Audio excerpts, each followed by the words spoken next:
ਵਾਹਿਗੁਰੂ ਜੀ ਕਾ ਖਾਲਸਾ ਵਾਹਿਗੁਰੂ ਜੀ ਕੀ ਫਤਿਹ। ਮੈਂ ਤੁਹਾਡੀ ਹੋਸਟ ਨੀਲਮ ਕੌਰ ਤੇ ਮੈਂ TV84 ਦੇ ਸਾਰੇ ਦਰਸ਼ਕਾਂ ਤੇ ਸਰੋਤਿਆਂ ਦਾ ਦਿਲੀ ਸਵਾਗਤ ਕਰਦੀ ਹਾਂ ਪ੍ਰੋਗਰਾਮ ਸੱਚੋ ਸੱਚ ਵਿੱਚ, ਜਿਹੜੇ ਇਸ ਪ੍ਰੋਗਰਾਮ ਨਾਲ ਦੇਸ਼ਾਂ ਵਿਦੇਸ਼ਾਂ ਤੋਂ ਜੁੜ ਚੁੱਕੇ ਨੇ। ਪ੍ਰੋਗਰਾਮ ਸੱਚੋ ਸੱਚ ਦੀ ਰੂਹੇ ਰਵਾਨ ਡਾਕਟਰ ਅਮਰਜੀਤ ਸਿੰਘ ਜੀ ਰੋਜ਼ਾਨਾ ਦੀ ਤਰ੍ਹਾਂ ਸਟੂਡੀਓ ਵਿੱਚ ਮੇਰੇ ਨਾਲ ਸ਼ਾਮਲ ਨੇ। ਆਓ ਨਾਲ ਮਿਲ ਕੇ ਅੱਜ ਦੇ ਅਹਿਮ ਇਸ਼ੂਜ਼ ਬਾਰੇ ਉਹਨਾਂ ਦੇ ਵਿਚਾਰ ਜਾਣਦੇ ਹਾਂ। ਜੀ ਡਾਕਟਰ ਸਾਹਿਬ, ਵਾਹਿਗੁਰੂ ਜੀ ਕਾ ਖਾਲਸਾ ਵਾਹਿਗੁਰੂ ਜੀ ਕੀ ਫਤਿਹ। ਜੀ ਡਾਕਟਰ ਸਾਹਿਬ, ਜੀ ਆਇਆਂ ਨੂੰ ਪ੍ਰੋਗਰਾਮ ਸੱਚੋ ਸੱਚ ਵਿੱਚ। ਬਹੁਤ ਸ਼ੁਕਰੀਆ ਜੀ ਡਾਕਟਰ ਸਾਹਿਬ, ਅੱਜ 5 ਜੁਲਾਈ 2017 21 ਹਾੜ ਨਾਨਕਸ਼ਾਹੀ ਸੰਮਤ 549 ਦਾ ਦਿਨ ਹੈ ਤੇ ਡਾਕਟਰ ਸਾਹਿਬ, ਪ੍ਰੋਗਰਾਮ ਸ਼ੁਰੂ ਕਰਨ ਤੋਂ ਪਹਿਲਾਂ ਅਸੀਂ ਆਪਣੇ ਦਰਸ਼ਕਾਂ ਤੇ ਸਰੋਤਿਆਂ ਨੂੰ ਦੱਸੀਏ ਕਿ ਜੇ ਤੁਸੀਂ ਹੱਕ ਸੱਚ ਇਨਸਾਫ ਤੇ ਪਹਿਰਾ ਦਿੰਦਾ ਇੱਕੋ ਇੱਕ ਚੈਨਲ TV84 ਨੂੰ ਦੇਖਣਾ ਚਾਹੁੰਦੇ ਹੋ ਤਾਂ ਤੁਸੀਂ ਦੇਖ ਸਕਦੇ ਹੋ ਸਪੈਕਟਰਮ ਕੇਬਲ, ਆਰਸੀਨ cable, Bell 5 cable in Canada, roku, Jadoo box, ਸ਼ਾਵਾ, ਫੇਸਬੁੱਕ, ਗਲੋਬਲ CPN ਦੀ ਐਪ ਰਾਹੀਂ, TV84 ਦੀ ਐਪ ਰਾਹੀਂ ਆਨਲਾਈਨ ਸਟ੍ਰੀਮਿੰਗ ਤੁਸੀਂ TV84 ਨੂੰ ਦੇਖ ਸਕਦੇ ਹੋ। ਜੀ ਡਾਕਟਰ ਸਾਹਿਬ, ਪਹਿਲੇ ਇਸ਼ੂ ਬਾਰੇ ਗੱਲਬਾਤ ਕਰਾਂਗੇ, ਕੀ ਕਹਿਣਾ ਚਾਹੋਗੇ ਤੁਸੀਂ? ਦੇਖੋ, ਅਸੀਂ ਇਹ ਮਹਿਸੂਸ ਕਰਦੇ ਹਾਂ ਕਿ ਜਦੋਂ ਕੋਈ ਇੰਟਰਨੈਸ਼ਨਲ ਡਿਵੈਲਪਮੈਂਟਸ ਚੱਲ ਰਹੀਆਂ ਹੁੰਦੀਆਂ ਨੇ ਔਰ ਅਸੀਂ ਇਹ ਸ਼ੁਰੂ ਦੇ ਵਿੱਚ ਹੀ ਜਿਹੜਾ ਉਹ ਐਲਾਨਿਆ ਸੀ ਜਦੋਂ ਇਹ ਪ੍ਰੋਗਰਾਮ 5 ਸਾਲ ਪਹਿਲਾਂ ਸ਼ੁਰੂ ਹੋਇਆ ਜੀ ਕਿ ਜੋ ਵਾਪਰ ਰਿਹਾ ਹੈ, ਭਾਵੇਂ ਦੁਨੀਆ ਦੇ ਦੋ ਦੇਸ਼ ਕਿਤੇ ਆਪਸ 'ਚ ਉਹਨਾਂ ਦੇ ਨੁਮਾਇੰਦੇ ਮਿਲਦੇ ਨੇ, ਦੋ ਇੰਡੀਵਿਜੂਅਲਸ ਮਿਲਦੇ ਨੇ, ਕੋਈ ਘਟਨਾ ਦੁਨੀਆ 'ਚ ਕਿਤੇ ਹੁੰਦੀ ਹੈ, ਉਹਦਾ ਸਿੱਖਾਂ ਦੇ ਉੱਤੇ ਕੀ ਅਸਰ ਹੈ, ਸਿੱਖਾਂ ਨੂੰ ਕਿਵੇਂ ਪ੍ਰਭਾਵਿਤ ਕਰਦੀ ਹੈ ਜਾਂ ਉਸ ਦੀ ਸਿੱਖ ਸਪਿਨ ਕੀ ਹੈ, ਇਹ ਸਾਡਾ ਇਸ ਪ੍ਰੋਗਰਾਮ ਦਾ ਜਿਹੜਾ ਹੈ ਉਹ ਆਧਾਰ ਹੋਏਗਾ ਜਾਂ ਬੇਸ ਹੋਏਗਾ।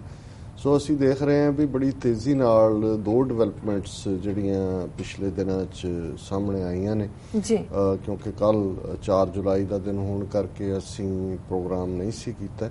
ਔਰ ਹਾਲਾਂਕਿ ਪਰਸੋਂ ਇਹ ਜ਼ਾਹਰ ਸੀ ਕਿ ਭਾਰਤ ਦੇ ਪ੍ਰਧਾਨ ਮੰਤਰੀ ਨਰਿੰਦਰ ਮੋਦੀ ਆਪਣੇ ਇਜ਼ਰਾਈਲ ਦਾ ਦੌਰਾ ਜਿਹੜਾ ਉਹਨਾਂ ਨੇ ਸ਼ੁਰੂ ਕਰਨਾ ਸੀ। ਉਸ ਦਿਨ ਵੀ ਮੈਂ ਸੋਚਦਾ ਸੀ ਕਿ ਵੀ ਦੌਰੇ ਦੀ ਈਵ ਦੇ ਉੱਤੇ ਮੈਂ ਗੱਲ ਕਰਾਂ, ਪਰ ਦੂਸਰੇ ਹੋਰ ਕੰਪੈਲਿੰਗ ਇਸ਼ੂਜ਼ ਸਨ। ਹੁਣ ਉਹ ਦੌਰਾ ਮੁਕੰਮਲ ਹੋ ਗਿਆ ਔਰ ਅਸੀਂ ਇਸ ਸਾਰੇ ਦਾ ਓਵਰਆਲ ਪਹਿਲੇ ਪਿਛਲੇ 70 ਸਾਲ ਦੇ ਵਿੱਚ, ਕਿਉਂਕਿ ਜਦੋਂ ਅਸੀਂ ਇਜ਼ਰਾਈਲ ਦੀ ਹਿਸਟਰੀ ਦੇਖਦੇ ਹਾਂ ਔਰ ਅਕਸਰ ਮੈਂ ਆਪਣੀਆਂ ਲਿਖਤਾਂ ਦੇ ਵਿੱਚ, ਆਪਣੀਆਂ ਸਪੀਚਿਸ ਦੇ ਵਿੱਚ ਔਰ ਖ਼ਾਸ ਤੌਰ 'ਤੇ ਆਪਣੇ ਇੱਥੋਂ ਦੇ ਡਿਸਕਸ਼ਨ ਪ੍ਰੋਗਰਾਮ 'ਚ ਵੀ ਜਦੋਂ ਖਾਲਿਸਤਾਨ ਦੀ ਕਾਇਮੀ ਦੀ ਗੱਲ ਕਰਦੇ ਤੇ ਉਸ ਦੇ ਨਾਲ ਜੁੜਿਆ ਹੋਇਆ ਯਹੂਦੀਆਂ ਦਾ ਇਜ਼ਰਾਈਲ ਦੀ ਕਾਇਮੀ ਲਈ 3000 ਸਾਲ ਦੀ ਪਰਸੀਕਿਊਸ਼ਨ ਮੋਜ਼ਸ ਦੇ ਜ਼ਮਾਨੇ ਤੋਂ ਲੈ ਕੇ ਜਾਂ ਉਸ ਤੋਂ ਵੀ ਪਹਿਲਾਂ ਜਿਹੜੀ ਇਜਿਪਟ ਦੇ ਵਿੱਚ ਉਹਨਾਂ ਦੀ ਸਲੇਵਰੀ ਔਰ ਫਿਰ ਕਿਵੇਂ ਉਹਨਾਂ ਦੀ 20ਵੀਂ ਸਦੀ 'ਚ ਵਰਸਟ ਫਾਰਮ ਦੇ ਵਿੱਚ ਖਾਸ ਤੌਰ 'ਤੇ ਨਾਜ਼ੀਆਂ ਦੇ ਹੱਥੋਂ ਇਕੱਲੇ ਜਰਮਨੀ ਦੇ ਵਿੱਚ ਨਹੀਂ ਯੂਰਪ ਭਰ ਦੇ ਵਿੱਚ ਉਹਨਾਂ ਦੀ ਪਰਸੀਕਿਊਸ਼ਨ ਜਿਹਦੀ ਫਿਗਰ 6 ਮਿਲੀਅਨ ਦੇ ਕਰੀਬ 60 ਲੱਖ ਯਹੂਦੀ ਜਿਹੜੇ ਕਿ ਕੰਸਨਟ੍ਰੇਸ਼ਨ ਕੈਂਪਾਂ 'ਚ ਗੈਸ ਚੈਂਬਰਾਂ 'ਚ ਮਾਰੇ ਗਏ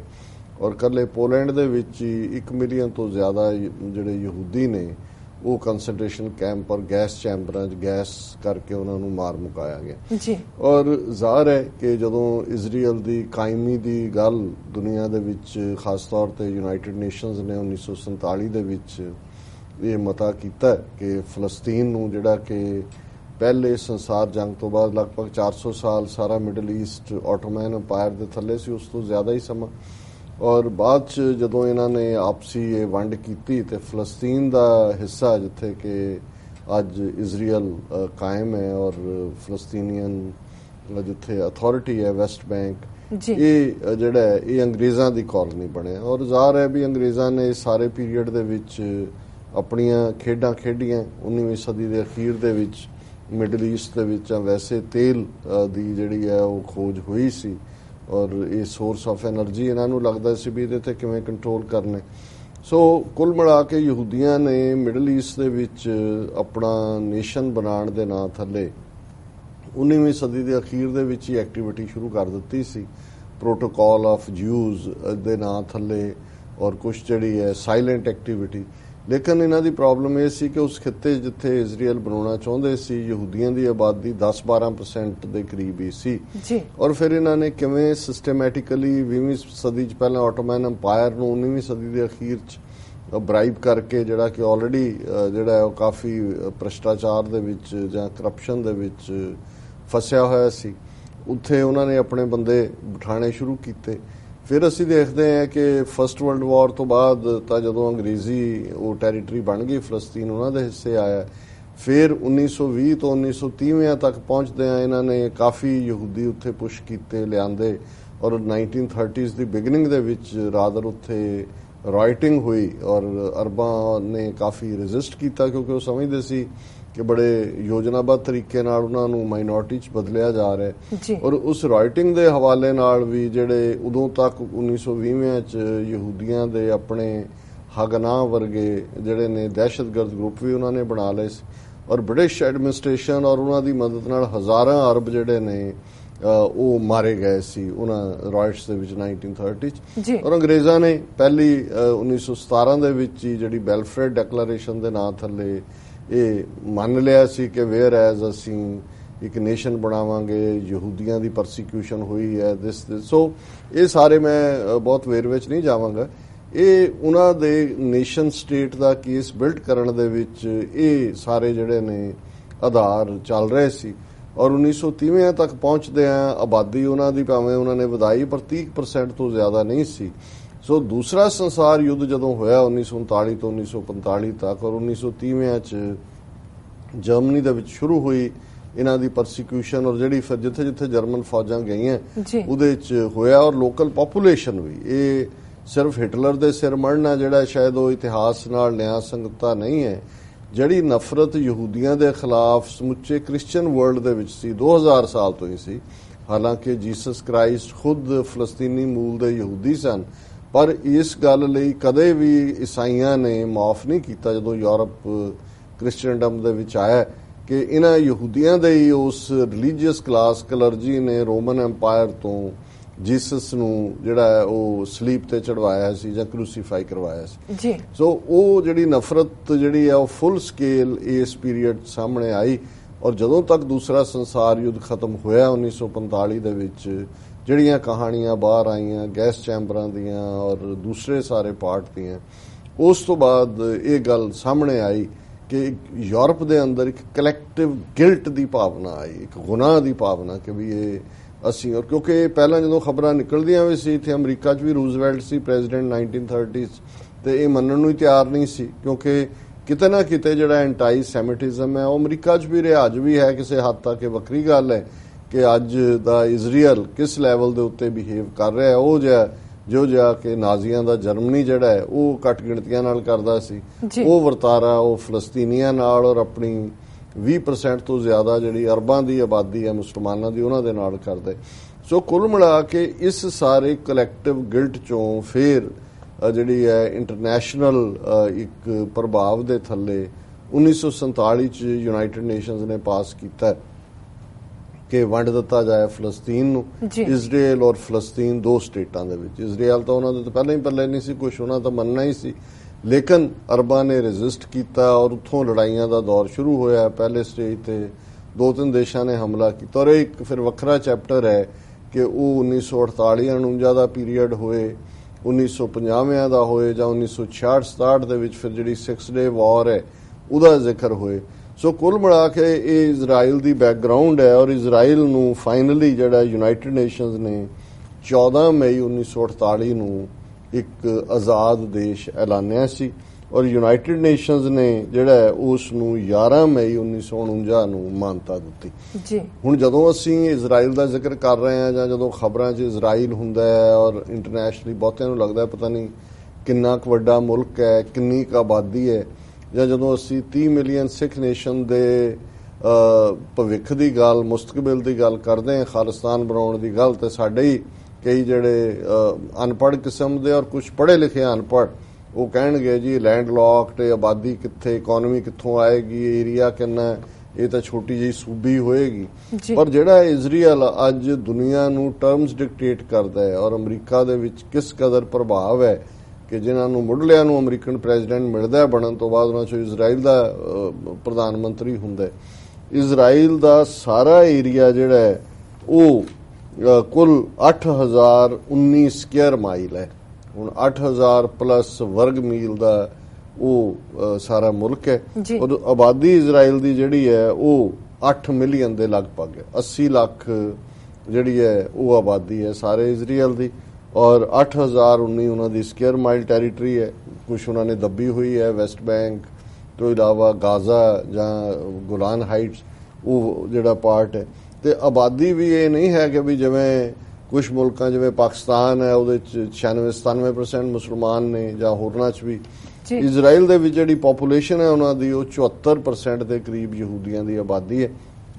20% 21% ਦੇ ਕਰੀਬ ਅਰਬਾਂ ਦੀ ਹੈ, 2% ਕ੍ਰਿਸਚੀਅਨਸ ਨੇ ਔਰ ਬਾਕੀ ਜਿਹੜੇ ਨੇ ਥੋੜੇ ਬਹੁਤ ਬਦਾਯੂਨੀ ਔਰ ਦੂਜੇ ਉਹਨਾਂ ਦੇ ਟ੍ਰਾਈਬ ਨੇ। ਇਹ ਠੀਕ ਹੈ ਵੀ 3000 ਸਾਲ ਬਾਅਦ ਉਹਨਾਂ ਨੇ ਆਪਣੀ ਜ਼ਬਾਨ ਹਿਬਰੀਓ ਉੱਥੇ ਇੰਪਲੀਮੈਂਟ ਕੀਤੀ ਹੈ। ਉਹਨਾਂ ਦੀ ਜਿਹੜੀ ਪਾਰਲੀਮੈਂਟ ਹੈ ਉਹਨੂੰ ਕਨੈਸਟ ਕਹਿੰਦੇ ਨੇ ਔਰ ਉੱਥੇ ਹਿਬਰੀਓ ਦੇ ਵਿੱਚ ਉਹਨਾਂ ਦੀ ਜਿਹੜੀ ਆਪਣੀ ਜ਼ਬਾਨ ਹੈ ਹਿਸਟੋਰੀਕਲ ਉਹਦੇ 'ਚ ਕਾਰਵਾਈ ਹੁੰਦੀ ਹੈ। ਔਰ ਇਹ ਵੱਖਰੀ ਗੱਲ ਹੈ ਵੀ ਜੇ ਅਸੀਂ ਅੱਜ ਕੰਪੇਅਰ ਕਰੀਏ ਕਿ ਜਿਸ ਪੰਜਾਬੀ ਸੂਬੇ ਨੂੰ ਬਣਾਉਣ ਦੇ ਲਈ ਸਿੱਖਾਂ ਨੇ ਕਿੰਨੀਆਂ ਕੁਰਬਾਨੀਆਂ ਕੀਤੀਆਂ, ਉਸ ਪੰਜਾਬ ਦਾ ਚੀਫ ਮਿਨਿਸਟਰ ਕਹਿ ਰਿਹਾ ਜਦੋਂ ਉਹਨੂੰ ਕਹਿੰਦੇ ਕਿ ਭਾਈ ਤੁਸੀਂ ਅੰਗਰੇਜ਼ੀ ਲਿਆ ਰਹੇ ਹੋ ਹਰੇ ਪਾਸੇ, ਪੰਜਾਬੀ ਜਾ ਰਹੀ ਆ, ਉਹ ਕਹਿੰਦੇ ਜੀ ਪੰਜਾਬੀ ਤਾਂ ਘੱਗਰ ਤੱਕ ਨਹੀਂ ਪਹੁੰਚਦੀ, ਘੱਗਰ ਦਰਿਆ ਹੈ। ਔਰ ਇੱਥੇ ਕਿਵੇਂ ਉਹਨਾਂ ਨੇ 3-4 ਹਜ਼ਾਰ ਸਾਲ ਬਾਅਦ ਇੱਕ ਡੈਡ ਜ਼ਬਾਨ ਨੂੰ ਜਿਹਦੇ 'ਚ ਸਿਰਫ ਉਹਨਾਂ ਦੇ ਆਪਣੀਆਂ ਸਕ੍ਰਿਪਚਰ ਸੀ, ਲੋਕਾਂ ਦੀ ਬੋਲਚਾਲ ਦੀ ਜ਼ਬਾਨ ਵੀ ਨਹੀਂ ਸੀ ਰਹੀ, ਔਰ ਦੁਨੀਆ ਭਰ ਦੇ ਯਹੂਦੀਆਂ ਨੂੰ ਉੱਥੇ ਇਕੱਠੇ ਕਰਕੇ ਕਿਵੇਂ ਹਿਬਰੀਓ ਨੂੰ ਡਿਵੈਲਪ ਕੀਤਾ। ਉਹਨਾਂ ਦੀ ਪਾਰਲੀਮੈਂਟ ਦੀ ਕਾਰਵਾਈ ਵੀ ਜਿਹੜੀ ਹੈ ਉਹ ਨਿਰੋਲ ਉਹਨਾਂ ਦੀ ਆਪਣੀ ਜ਼ਬਾਨ 'ਚ ਚੱਲਦੀ ਹੈ। ਔਰ ਅੱਜ ਬੈਂਜਾਮਿਨ ਨੇਤਨਯਾਹੂ ਜਾਂ ਨੇਤਨਯਾਹੂ ਉੱਥੋਂ ਦਾ ਪ੍ਰਾਈਮ ਮਿਨਿਸਟਰ ਹੈ ਜਿਹਦਾ ਨਿਕਨੇਮ ਬੀਬੀ ਕਰਕੇ ਹੈ, ਉਹਨੂੰ ਬੀਬੀ ਕਹਿੰਦੇ ਨੇ। ਪੰਜਾਬੀ ਤਾਂ ਫਿਰ ਪਤਾ ਹੈ ਵੀ ਬੀਬੀ ਕਿਹਨੂੰ ਕਹਿੰਦੇ ਨੇ, ਪਰ ਇੱਥੇ ਬਹੁਤ ਵਾਰੀ ਜਿਹੜਾ ਈਵਨ ਇੰਟਰਨੈਸ਼ਨਲ ਮੀਡੀਆ ਵੀ ਹੈ ਉਹ ਬੈਂਜਾਮਿਨ ਨੇਤਨਯਾਹੂ ਨੂੰ ਬੀਬੀ ਕਰਕੇ ਐਡਰੈਸ ਕਰਦਾ। ਤੇ ਜੇ ਅਸੀਂ ਪ੍ਰੋਸਪੈਰਿਟੀ ਦੀ ਗੱਲ ਕਰੀਏ ਵੀ ਕਿੰਨੀ ਖੁਸ਼ਹਾਲੀ 1948 ਚ ਉਹਦੀ ਰੈਕਗਨੀਸ਼ਨ ਹੁੰਦੀ ਹੈ, 69 ਸਾਲ ਸਾਰੇ ਹੋਏ ਨੇ। ਔਰ ਕੁੱਲ ਮਿਲਾ ਕੇ ਜਿਹੜਾ ਇਜ਼ਰਾਈਲ ਦੀ ਪਰ ਕੈਪੀਟਾ ਇਨਕਮ ਹੈ ਇੱਕ ਬੰਦੇ ਦੀ ਉਹ $39,126 ਹੈ। ਇਹ ਸ਼ੋ ਜਦੋਂ ਅਸੀਂ ਇਹ ਕਹਿੰਦੇ ਹਾਂ ਕਿ ਖਾਲਿਸਤਾਨ ਆਪਣੀ ਇਨਸੈਪਸ਼ਨ ਦੇ ਪਹਿਲੇ 10 ਸਾਲ ਦੇ ਵਿੱਚ ਫਸਟ ਵਰਲਡ ਕੰਟਰੀ ਹੋਏਗਾ, ਸੋ ਜ਼ਾਹਰ ਹੈ ਕਿ ਵੀ ਇਹ ਉਦਾਹਰਣ ਸਾਹਮਣੇ ਹੈ ਇਜ਼ਰਾਈਲ ਦੀ ਕਿ ਕਿਵੇਂ ਉਹਨੇ ਇੱਕ ਛੋਟਾ ਜਿਹਾ ਇਲਾਕਾ, ਨਾ ਉਹਨਾਂ ਕੋਲ ਤੇਲ ਹੈ ਨਾ ਉਹਨਾਂ ਕੋਲ ਪਾਣੀ ਹੈ, ਪਰ ਕਿਵੇਂ ਉਹਨਾਂ ਨੇ ਦੁਨੀਆ ਦਾ ਉਹ 6ਵਾਂ-7ਵਾਂ ਜਿਹੜਾ ਹੈ ਉਹ ਆਰਮਜ਼ ਐਕਸਪੋਰਟ ਕਰਨ ਵਾਲਾ ਮੁਲਕ ਵੀ ਹੈ, ਦੁਨੀਆ 'ਚ ਕਿਵੇਂ ਘੱਟ ਪਾਣੀ ਨਾਲ ਵੱਧ ਚੀਜ਼ ਉਗਾਣੀ ਹੈ, ਜਾਂ ਐਨਰਜੀ ਦੇ ਸੈਕਟਰ 'ਚ ਜਿਹੜਾ ਉਹਨਾਂ ਦੀਆਂ ਜਿਹੜੀਆਂ ਕੰਸਲਟੈਂਟ ਫਰਮਸ ਨੇ ਉਹ ਦੁਨੀਆ ਭਰ ਚੋਂ ਪੈਸੇ ਬਣਾਉਂਦੀਆਂ ਨੇ। ਔਰ ਜਿਹੜੀ ਉਹਨਾਂ ਦੀ GDP ਹੈ ਐਨੂਅਲ ਉਹ $340 ਬਿਲੀਅਨ ਹੈ ਔਰ ਇਹ 2017 ਦੀਆਂ ਫਿਗਰਸ ਨੇ। ਸੋ ਹੁਣ ਇਹ ਤਾਂ ਇਸ ਮੁਲਕ ਦਾ ਜਿਹੜਾ ਹੈ ਉਹ ਰੋਸ਼ਨ ਪੱਖ ਹੈ ਕਿ ਕਿਵੇਂ ਉਹਨਾਂ ਨੇ ਭਾਰੀ ਔਕੜਾਂ ਦੇ ਬਾਵਜੂਦ ਜਿਹੜਾ ਹੈ ਉਹ ਅੱਗੇ ਤੁਰੇ। ਔਰ ਇਸ ਲਈ ਇਹਨੂੰ ਅਸੀਂ ਐਜ਼ ਏ ਪ੍ਰੈਸੀਡੈਂਟ ਕੇਸ ਕੋਟ ਕਰਦੇ ਹਾਂ। ਜਦੋਂ ਵੀ ਖਾਲਿਸਤਾਨ ਦੀ ਕਾਇਮੀ ਦਾ ਆਧਾਰ ਜਿਵੇਂ ਪਰਸੀਕਿਊਸ਼ਨ ਸੀ, ਇਹਨਾਂ ਦੀ ਵੀ ਕਲੈਕਟਿਵ ਪਰਸੀਕਿਊਸ਼ਨ ਹੋਈ, ਸਾਡੀ ਹਿਸਟਰੀ 'ਚ ਪਰਸੀਕਿਊਸ਼ਨ ਵੀ ਰਹੀ, ਔਰ ਹੁਣ ਜੋ 70 ਸਾਲ 'ਚ ਔਰ ਖਾਸ ਤੌਰ ਤੇ ਜਦੋਂ ਨਵੰਬਰ 84 ਨੂੰ ਜੈਨੋਸਾਈਡ ਰੈਕਗਨਾਈਜ਼ ਕਰਦੀ ਹੈ ਓਨਟਾਰੀਓ ਦੀ ਲੈਜਿਸਲੇਚਰ ਅਸੈਂਬਲੀ, ਤੇ ਜ਼ਾਹਰ ਹੈ ਵੀ ਇਹੀ ਕੱਲ ਨੂੰ ਕੈਨੇਡਾ ਦੀ ਫੈਡਰਲ ਪਾਰਲੀਮੈਂਟ ਵੀ ਕਰੇਗੀ ਔਰ ਕਿਸੇ ਸਟੇਜ ਤੇ ਇਹੀ ਇੱਕ ਆਧਾਰ ਹੋਏਗਾ ਸਾਨੂੰ ਅੱਗੇ ਲਿਜਾਣ ਦਾ ਵੀ। ਔਰ ਸਾਡੇ ਕੋਲ ਤਾਂ ਅੱਜ ਵੀ ਉਹ ਇੱਕ ਬੇਸਿਕ ਟੈਰੀਟਰੀ ਹੈ ਜਿੱਥੇ ਅਸੀਂ ਮੈਜੋਰਿਟੀ 'ਚ ਹੈ, ਸਾਡੀ ਕਲੈਕਟਿਵ ਪਰਸੀਕਿਊਸ਼ਨ ਦੀ ਹਿਸਟਰੀ ਹੈ, ਕਲੈਕਟਿਵ ਸਾਡੀ ਹੋਣੀ ਦੀ ਹਿਸਟਰੀ ਹੈ। ਔਰ 178 ਸਾਲ ਪਹਿਲਾਂ ਅਸੀਂ ਉਸ ਖਿੱਤੇ ਦੇ ਵਿੱਚ ਇੱਕ ਸੋਵਰਨ ਬਾਦਸ਼ਾਹਤ ਸਰਕਾਰੇ ਖਾਲਸਾ ਦੇ ਥੱਲੇ ਜਿਹੜਾ ਆਪਣੀ ਕਿਸਮਤ ਆਪ ਘੜਨ ਦਾ ਹੱਕ ਰੱਖਦੇ ਸੀ। ਹੁਣ ਇਹ ਪੁੱਛਿਆ ਜਾਏਗਾ ਕਿ ਜੀ ਦੇਸ਼ ਤਾਂ ਦੌਰੇ ਕਰਦੇ ਨੇ, ਦੇਸ਼ਾਂ ਦੇ ਮੁਖੀ ਦੌਰੇ ਕਰਦੇ ਨੇ ਇੱਕ ਤੋਂ ਬਾਅਦ ਦੂਜੇ ਦਾ, ਐਸਾ ਕੀ ਕਾਰਨ ਹੈ ਕਿ 70 ਸਾਲ 'ਚ ਮੋਦੀ ਪਹਿਲਾ ਪ੍ਰਾਈਮ ਮਿਨਿਸਟਰ ਬਣਿਆ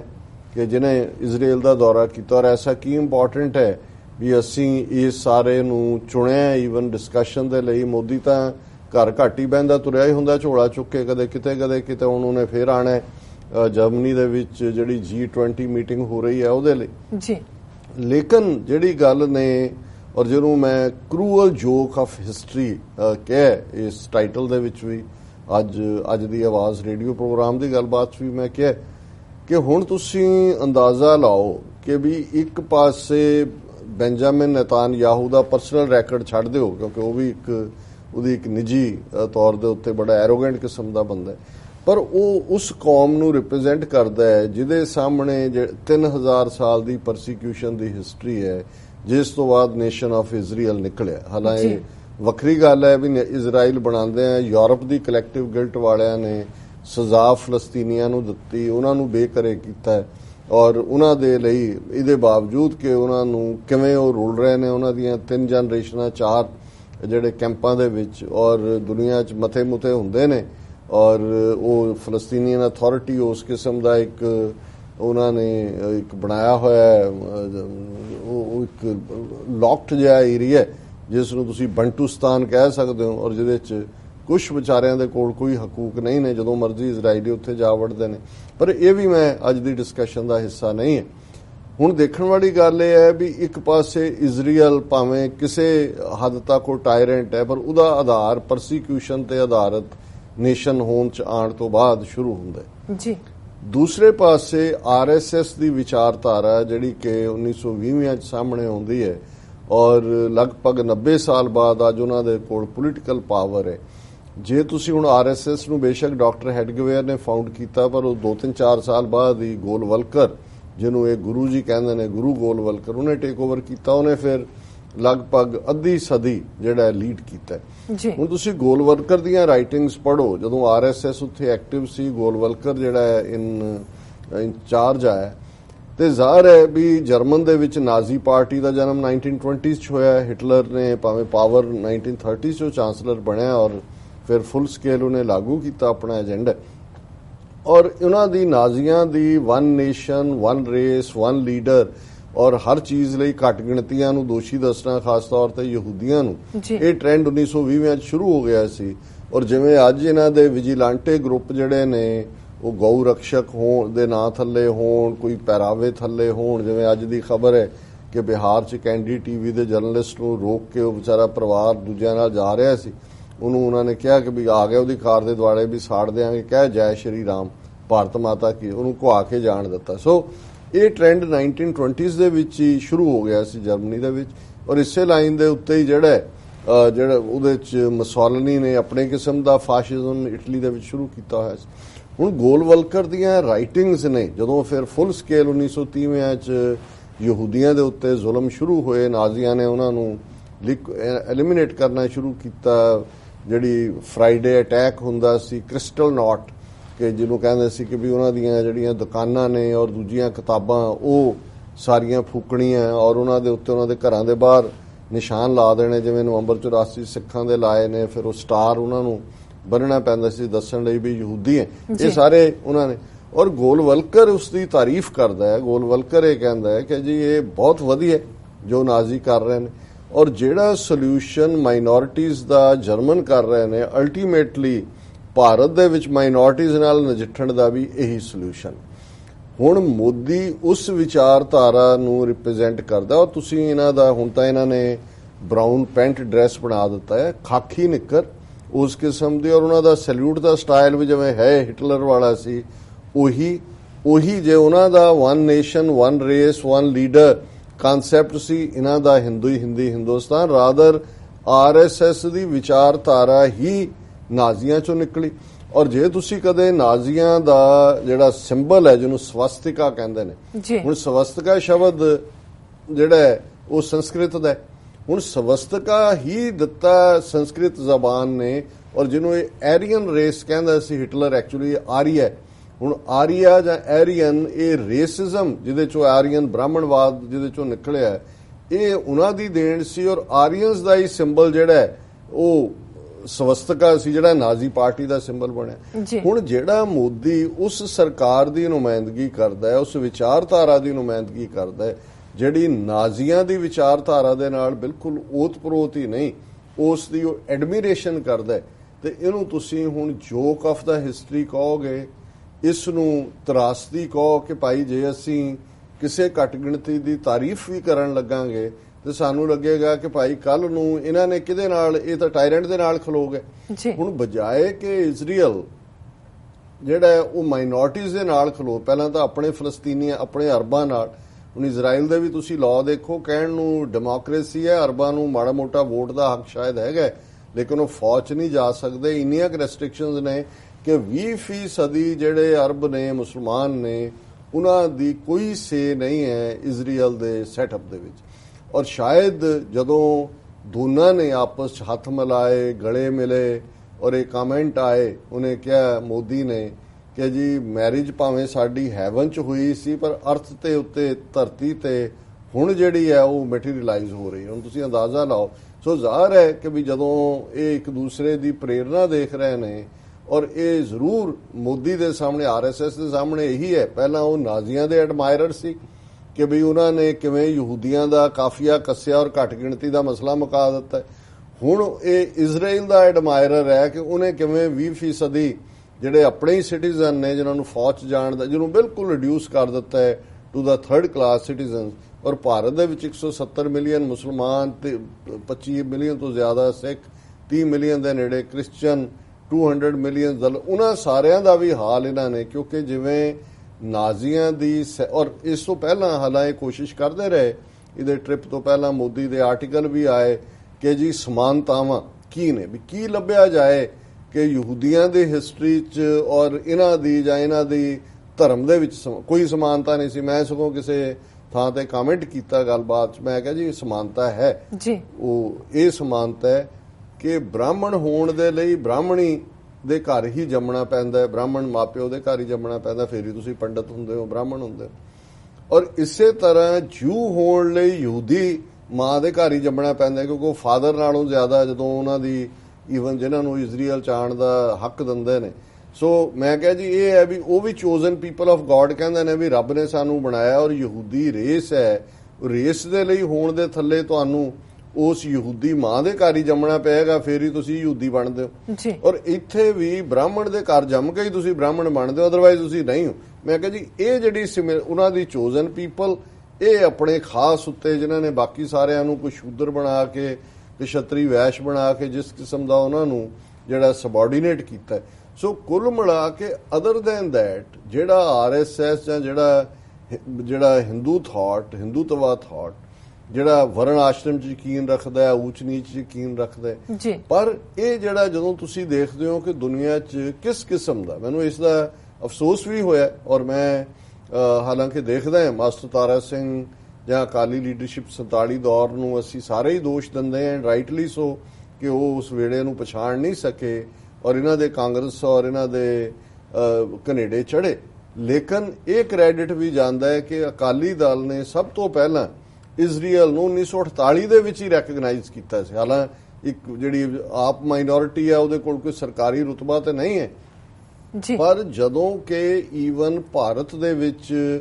ਨਰਸਿਮਹਾ ਰਾਓ ਨੇ 1991 ਦੇ ਵਿੱਚ ਉਹ ਪ੍ਰਾਈਮ ਮਿਨਿਸਟਰ ਬਣਿਆ, 1992 ਦੇ ਪੀਰੀਅਡ 'ਚ ਪਹਿਲਾ ਚਾਰਜ ਡੀ ਅਫੇਅਰ ਦਫ਼ਤਰ ਇਜ਼ਰਾਈਲ ਦੇ ਨਾਲ ਡਿਪਲੋਮੈਟਿਕ ਰਿਲੇਸ਼ਨ ਬਣਾਏ, ਜਿਹੜੇ ਬਾਅਦ 'ਚ ਹੁਣ ਤਾਂ ਫੁੱਲ ਸਕੇਲ ਹੈ ਮੋਦੀ ਦੇ ਜਾਣ ਤੋਂ ਬਾਅਦ। ਹੁਣ ਤਾਂ ਇਸ ਤੋਂ ਪਹਿਲਾਂ ਹੀ ਪਿਛਲੇ ਪ੍ਰਾਈਮ ਮਿਨਿਸਟਰ ਮਨਮੋਹਨ ਸਿੰਘ ਦੇ ਵੇਲੇ ਵੀ 10-12 ਬਿਲੀਅਨ ਡਾਲਰ ਦੇ ਹਥਿਆਰ ਖਰੀਦਣੇ। ਔਰ ਇਹ ਵੀ ਪਾਰਟ ਦੁੱਖ ਦੀ ਗੱਲ ਇਹ ਨਹੀਂ ਸੀ ਕਿ ਵੀ ਜਦੋਂ ਈਵਨ ਇੰਡੀਆ ਕੀ ਦੁਨੀਆ ਦੇ ਬਹੁਤ ਸਾਰੇ ਦੇਸ਼ਾਂ ਨੇ ਰੈਕਗਨਾਈਜ਼ ਨਹੀਂ ਕੀਤਾ ਸੀ ਇਜ਼ਰਾਈਲ ਨੂੰ,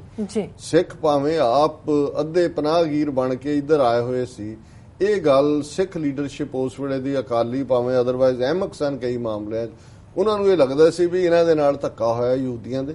ਔਰ ਇਹਨਾਂ ਨੂੰ ਜਿਹੜਾ ਮਾਨਤਾ ਦੇਣਾ ਸਾਡਾ ਫਰਜ਼ ਹੈ। ਔਰ ਉਹਨਾਂ ਨੇ ਭਾਵੇਂ ਸਿੰਬੋਲਿਕ ਹੀ ਜੈਸਚਰ ਸੀ, ਔਰ ਇਸ ਗੱਲ ਨੂੰ ਉਹਨਾਂ ਨੇ ਮਾਸਟਰ ਤਾਰਾ ਸਿੰਘ ਨੇ ਆਪਣੀ ਸਵੈ ਜੀਵਨੀ ਦੇ ਵਿੱਚ ਵੀ ਲਿਖਿਆ। ਔਰ ਇਹ ਛੋਟੀ ਗੱਲ ਨਹੀਂ ਸੀ।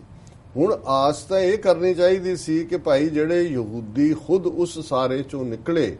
ਉਹ ਜਦੋਂ ਦੁਨੀਆ ਦੇ ਸੀਨ ਵੱਲ ਦੇਖਦੇ ਤੇ ਉਹਨਾਂ ਨੂੰ ਇਹ ਨਜ਼ਰ ਆਉਣਾ ਚਾਹੀਦਾ ਸੀ ਕਿ ਭਾਈ ਜਿਹੜੇ ਲੋਕ ਪਰਸੀਕਿਊਟਡ ਨੇ, ਜਿਨ੍ਹਾਂ ਦੇ ਨਾਲ ਜ਼ੁਲਮ ਹੁੰਦੇ ਨੇ, ਔਰ ਉਹਨਾਂ ਦਾ ਵੱਡਾ ਕਸੂਰ ਇਹ ਹੈ ਵੀ ਉਹ ਘੱਟ ਗਿਣਤੀ 'ਚ ਨੇ ਔਰ ਮੈਜੋਰਟੀ ਉਹਨਾਂ ਦੇ ਜ਼ੁਲਮ ਕਰਦੀ ਹੈ, ਉਹਨਾਂ ਦਾ ਉਹ ਸਾਥ ਦਿੰਦੇ। ਪਰ ਹੋਇਆ ਕਿ ਇਸ ਦੇ ਉਲਟ 1990 ਦੇ ਵਿੱਚ ਇਹ ਗੱਲ ਸਾਹਮਣੇ ਆ ਗਈ ਸੀ ਕਿ ਜਿਹੜੇ ਜਿਵੇਂ ਪੰਜਾਬ ਦੇ ਵਿੱਚ ਇੱਕ ਪੂਰੀ ਜਨਰੇਸ਼ਨ ਸਿੱਖਾਂ ਦੀ ਮਾਰ ਮੁਕਾਈ ਗਈ, ਟਾਰਚਰ ਦੇ ਢੰਗ ਤਰੀਕੇ, ਕਿ ਉਸ ਜ਼ਮਾਨੇ 'ਚ ਵੀ ਭਾਰਤ ਦੀ ਖੁਫੀਆ ਏਜੰਸੀ ਰਾਹ ਦੇ ਜਿਹੜੇ ਬੜੇ ਚੀਦਾ ਅਫੀਸ਼ੀਅਲ ਸੀ, ਇੰਟੈਲੀਜੈਂਸ ਟ੍ਰੇਨਿੰਗ ਵੀ ਇਜ਼ਰਾਈਲ ਦੀ ਇੰਟੈਲੀਜੈਂਸ ਏਜੰਸੀ ਮੋਸਾਦ ਉਹਨਾਂ ਦੀ ਕਰਦੀ ਸੀ, ਔਰ ਟਾਰਚਰ ਦੇ ਲਈ ਪੰਜਾਬ ਪੁਲਿਸ ਦੇ ਵੀ ਆਲਾ ਅਫਸਰ, ਸਿਕਿਉਰਿਟੀ ਦਸਤਿਆਂ ਦੇ, ਉਹ ਇਜ਼ਰਾਈਲ 'ਚੋਂ ਟ੍ਰੇਨਿੰਗ ਲੈ ਕੇ ਆਏ, ਜਿਨ੍ਹਾਂ ਨੇ ਪੰਜਾਬ ਦੇ ਵਿੱਚ ਉਹ ਜਿਹੜੇ ਤੌਰ ਤਰੀਕੇ ਨੇ ਉਹ ਸਿੱਖ ਜਵਾਨੀ ਦੇ ਉੱਤੇ ਤਸ਼ੱਦਦ ਕਰਨ ਲਈ, ਉਹਨਾਂ ਨੂੰ ਝੂਠੇ ਪੁਲਿਸ ਮੁਕਾਬਲਿਆਂ 'ਚ ਮਾਰਨ ਲਈ ਔਰ ਦੂਸਰੇ ਵਰਤੇ। ਪਰ ਕਿਉਂਕਿ ਉਹ ਸਾਰਾ ਪਰਦੇ ਦੇ ਪਿੱਛੇ ਸੀ, ਹੀਡੀਅਸ ਸੀ, ਉਸ ਬਾਰੇ ਜੇ ਹਾਲਾਂ ਅਸੀਂ ਕਾਮੈਂਟ ਕਰਦੇ ਰਹੇ, ਲੇਕਿਨ ਹੁਣ ਜਿਸ ਅੰਦਾਜ਼ ਦੇ ਵਿੱਚ ਇਹ ਨਾਜ਼ੀਆਂ ਦੀ ਆਈਡੀਓਲੋਜੀ ਵਾਲੀ RSS ਔਰ ਨੇਤਾਨਯਾਹੂ ਇਸ ਬੀਬੀ ਨੇ ਜਿਹੜਾ ਉਹ ਇੱਕ ਦੂਜੇ ਨੂੰ ਗਲੇ ਲਾਇਆ, ਸਮਝੌਤੇ ਹੋਏ ਨੇ, 7 ਦੇ ਕਰੀਬ ਸਮਝੌਤੇ ਨੇ, ਔਰ ਇਹਦੇ ਚ ਸਭ ਤੋਂ ਵੱਡਾ ਅੱਤਵਾਦੀ ਜਿਹੜਾ ਉਸ ਖਿੱਤੇ ਦਾ ਮੋਦੀ ਹੈ, ਉਹ ਬੜਾ ਬੁੜਕ ਕੇ ਕਹਿ ਰਿਹਾ ਜੀ ਇਹ ਜਿਹੜਾ ਦੁਨੀਆ ਦੇ ਵਿੱਚ ਅੱਤਵਾਦ ਤੇ ਕੱਟੜਵਾਦ ਦਾ ਵੱਧ ਰਿਹਾ ਖਤਰਾ ਹੈ, ਇਹ ਸਾਡੀ ਸਾਂਝੀ ਚਿੰਤਾ ਹੈ ਔਰ ਅਸੀਂ ਭਾਰਤ ਤੇ ਇਜ਼ਰਾਈਲ ਇਹਨਾਂ ਅੱਤਵਾਦੀ ਸੰਗਠਨਾਂ ਤੇ ਉਹਨਾਂ ਦੇ ਸਰਪ੍ਰਸਤਾਂ ਦੇ ਖਿਲਾਫ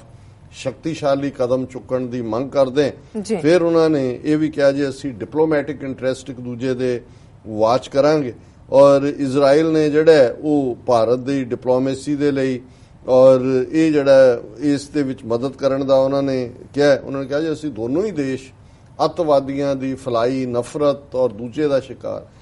ਭਾਰਤ ਤੋਂ ਜ਼ਿਆਦਾ ਨਫ਼ਰਤ ਅੱਜ ਕਿੱਥੇ ਹੈ? ਜੀ ਬਿਲਕੁਲ। ਕੌਣ ਉਸ ਤੋਂ ਜ਼ਿਆਦਾ ਸਫਰ ਕਰ ਰਿਹਾ? ਕੋਈ ਦਿਨ ਹੈ ਔਰ ਜਿਹੜੀ ਮੀਡੀਆ 'ਚ ਖਬਰਾਂ ਆਉਂਦੀਆਂ ਨੇ ਉਹ 1/4 ਵੀ ਨਹੀਂ ਨੇ।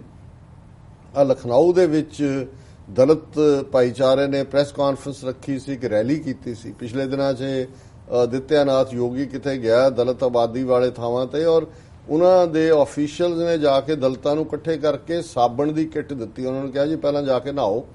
ਨਹਾ ਕੇ ਆ ਕੇ ਫਿਰ ਤੁਸੀਂ ਉਹਦੀ ਮੀਟਿੰਗ 'ਚ ਸ਼ਾਮਲ ਹੋ ਸਕਦੇ। ਹੁਣ ਇਹ ਇੰਨਾ ਵੱਡਾ ਅਫੈਂਸ ਸੀ ਕਿ ਵੀ ਤੁਸੀਂ ਕਿ ਇਹ ਜ਼ਲੀਲ ਕਰਨ ਦੀ ਗੱਲ ਸੀ ਔਰ ਬਹੁਤ ਸਾਰੇ ਗੁਜਰਾਤ ਤੋਂ ਔਰ ਦੂਜੇ ਦਲਿਤਾਂ ਨੇ ਜਿਨ੍ਹਾਂ ਨੇ ਉੱਥੇ ਕਨਵੈਨਸ਼ਨ ਰੱਖੀ, ਉਹਨਾਂ ਨੇ ਇੱਕ ਵੱਡੀ ਇੱਕ ਸਾਬਣ ਦੀ ਗਾਚੀ ਪਤਾ ਨਹੀਂ ਕਿੰਨੇ ਬੜੇ ਵੱਡੇ ਭਾਰ ਵਾਲੀ ਬਣਾਈ। ਉਹਨਾਂ ਨੇ ਕਿਹਾ ਜੀ ਅਸੀਂ ਗਿਫਟ ਦੇਣੀ ਹੈ ਆਦਿੱਤਿਆਨਾਥ ਨੂੰ ਕਿ ਵੀ ਤੂੰ ਵੀ ਪਹਿਲਾਂ ਨਹਾ ਇਹਦੇ ਨਾਲ।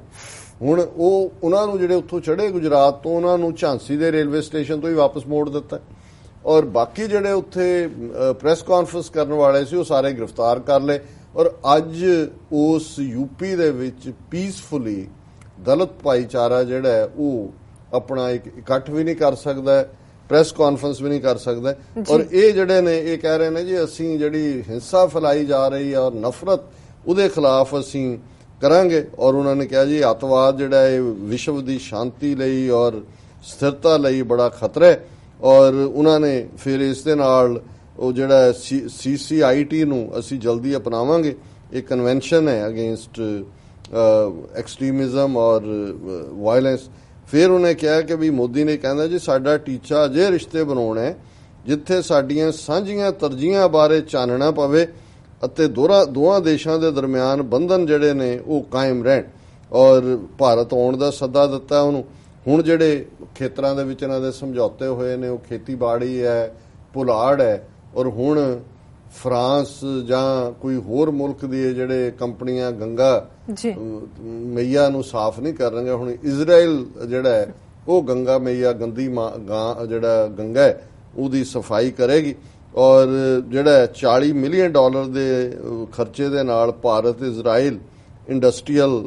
ਜਿਹੜਾ ਰਿਸਰਚ ਦਾ ਇੱਕ ਫੰਡ ਸਥਾਪਿਤ ਕੀਤਾ ਔਰ ਇਹ ਉਹਨਾਂ ਨੇ ਕਿਹਾ ਕਿ ਬਈ ਇਹ ਜਿਹੜਾ ਅਸੀਂ 2-3 ਸਾਲ ਦੇ ਵਿੱਚ ਇਹ ਸਾਰੇ ਦੇ ਵਿੱਚ ਅੱਗੇ ਤੁਰਾਂਗੇ। ਫਿਰ ਹੁਣ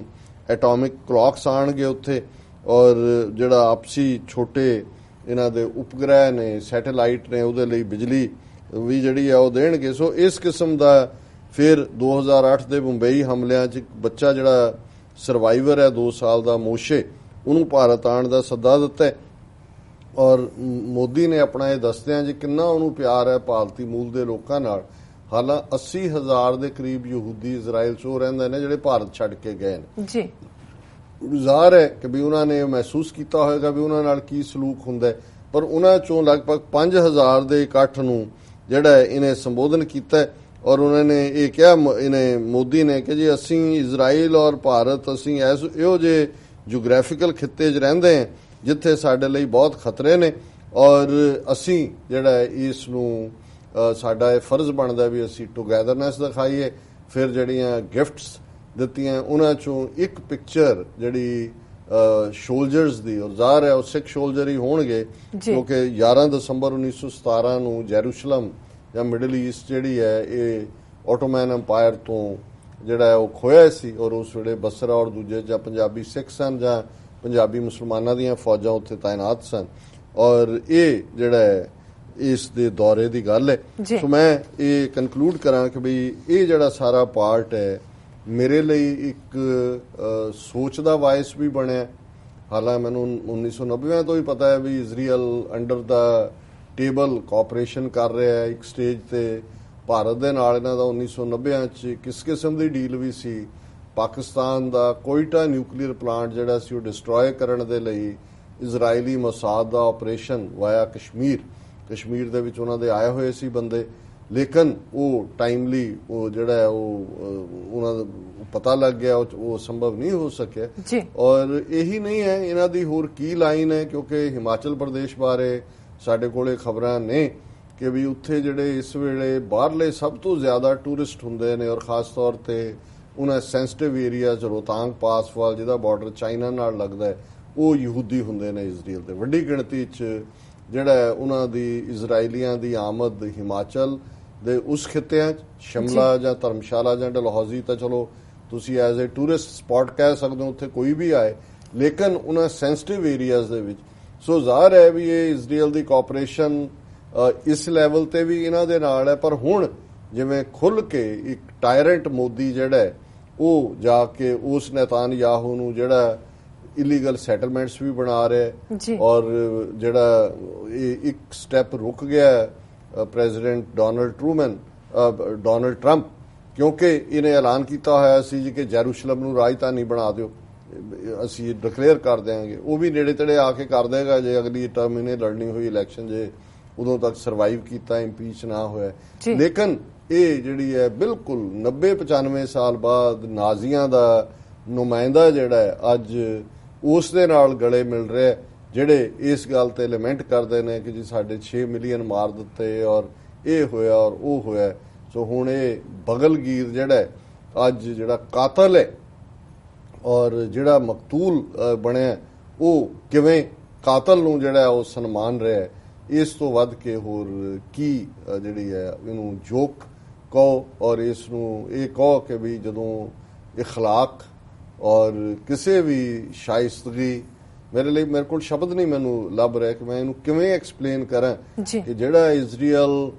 ਹੈਵ ਨੋਟਸ ਦੇ ਨਾਲ, ਪਰਸੀਕਿਊਟਡ ਮਾਈਨੋਰਿਟੀਜ਼ ਨਾਲ ਖਲੋਤਾ ਹੋਣਾ ਚਾਹੀਦਾ ਸੀ ਦੁਨੀਆ ਭਰ 'ਚ। ਉਹਨਾਂ ਨੂੰ ਠੀਕ ਹੈ ਰੈਜ਼ਿਸਟ ਉਹਨਾਂ ਨੇ ਕੀਤਾ, ਉਹਨਾਂ ਦੀ ਪ੍ਰੋਗਰੈਸ ਰਿਮਾਰਕੇਬਲ ਹੈ, ਉਹਨਾਂ ਦੀ ਬਹਾਦਰੀ ਵੀ ਕਿਸੇ ਹੱਦ ਤੱਕ, ਜਿਵੇਂ ਪਰ ਪਹਿਲਾ ਪਾਰਟ ਉਹਨਾਂ ਨੂੰ ਆਪਣੇ ਨੇਬਰ 'ਚ ਕਿ ਭਾਈ ਜੇ ਤੁਸੀਂ ਕਰ ਲਿਆ ਜੋ ਕਰਨਾ ਸੀ, ਫਲਸਤੀਨੀਆਂ ਨੂੰ ਹੱਕ ਦਿਓ, ਉਹਨਾਂ ਦਾ ਨੇਸ਼ਨ ਜਿਹੜਾ ਉਹਨਾਂ ਦਾ ਹੱਕ, ਉਹਨਾਂ ਨੂੰ ਐਕਸੈਸ ਦਿਓ ਸਮੁੰਦਰ ਤੱਕ। ਦੁਨੀਆ 'ਚ ਤੁਸੀਂ ਜਿੱਥੇ ਬਾਕੀ ਆਪਣੇ ਟ੍ਰੈਂਡ ਦਿੱਤੇ ਨੇ, ਦੁਨੀਆ 'ਚ ਇੱਕ ਮਾਡਲ ਹੁੰਦਾ ਕਿ ਭਾਈ ਇਹ ਆਪਣੇ ਆਪ ਨੂੰ ਚੋਜ਼ਨ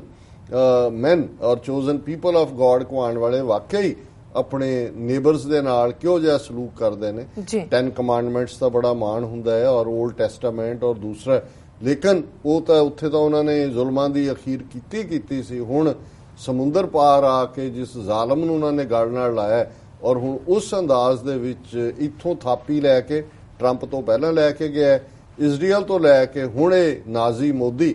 ਕੀ ਹਾਲ ਕਰੇਗਾ ਮੁਸਲਮਾਨਾਂ ਦਾ, ਈਸਾਈਆਂ ਦਾ, ਸਿੱਖਾਂ ਦਾ, ਇਸ ਬਾਰੇ ਕਿਸੇ ਨੂੰ ਕੋਈ ਭੁਲੇਖਾ ਨਹੀਂ ਹੋਣਾ ਚਾਹੀਦਾ। ਜੀ ਡਾਕਟਰ ਸਾਹਿਬ, ਬਿਲਕੁਲ। ਹੁਣ ਅਸੀਂ ਆਪਣੇ ਦਰਸ਼ਕਾਂ ਨੂੰ ਅਪੀਲ ਕਰ ਦਈਏ, ਵਿਊਅਰਸ, ਅਸੀਂ ਚਾਹੁੰਦੇ ਹਾਂ ਕਿ ਤੁਸੀਂ TV 84 ਦੀ ਵੱਧ ਤੋਂ ਵੱਧ ਮਾਈਕ ਸਹਾਇਤਾ ਕਰੋ। ਅਸੀਂ ਚਾਹਾਂਗੇ ਕਿ ਤੁਸੀਂ ਆਪਣੇ ਦਸਵੰਧ ਰਾਹੀਂ TV 84 ਵਿੱਚ ਯੋਗਦਾਨ ਪਾ ਸਕਦੇ। ਇਸ ਨੂੰ ਰਨ ਕਰਨ ਵਾਸਤੇ ਤੁਸੀਂ ਆਪਣਾ ਜੋ ਯੋਗਦਾਨ ਹੈ ਉਹ ਸਾਨੂੰ ਵੈਬਸਾਈਟ ਜਿਹੜੀ ਹੈਗੀ ਹੈ tv84 ਤੇ ਜਾ ਕੇ ਪੇਪਲ ਰਾਹੀਂ ਰੈਕਰਿੰਗ ਡੋਨਰ ਜ਼ਰੂਰ ਬਣ ਸਕਦੇ ਹੋ, ਜਾਂ ਫਿਰ ਤੁਸੀਂ ਚੈੱਕ ਬਣਾ ਕੇ TV 84 ਦੇ ਨਾਂ ਤੇ ਸਾਡੇ ਇਸ ਪਤੇ ਤੇ ਮੇਲ ਕਰ ਸਕਦੇ ਹੋ 36-01 37th ਐਵਨਿਊ ਨਿਊਯਾਰਕ, ਲੌਂਗ ਆਈਲੈਂਡ ਸਿਟੀ, ਨਿਊਯਾਰਕ 11101, ਜਾਂ ਫਿਰ ਤੁਸੀਂ ਫੋਨ ਰਾਹੀਂ ਸਾਡੇ ਨਾਲ ਸੰਪਰਕ ਕਰ ਸਕਦੇ ਹੋ। ਫੋਨ ਨੰਬਰ ਹੈਗਾ 5164060694। ਥੈਂਕ ਯੂ ਵਿਊਅਰਸ, ਤੁਸੀਂ ਨਾਲ ਇਸ ਤਰ੍ਹਾਂ ਬਣੇ ਰਹਿਣਾ। ਮਿਲਦੇ ਹਾਂ ਛੋਟੇ ਜਿਹੇ ਬ੍ਰੇਕ ਤੋਂ ਬਾਅਦ।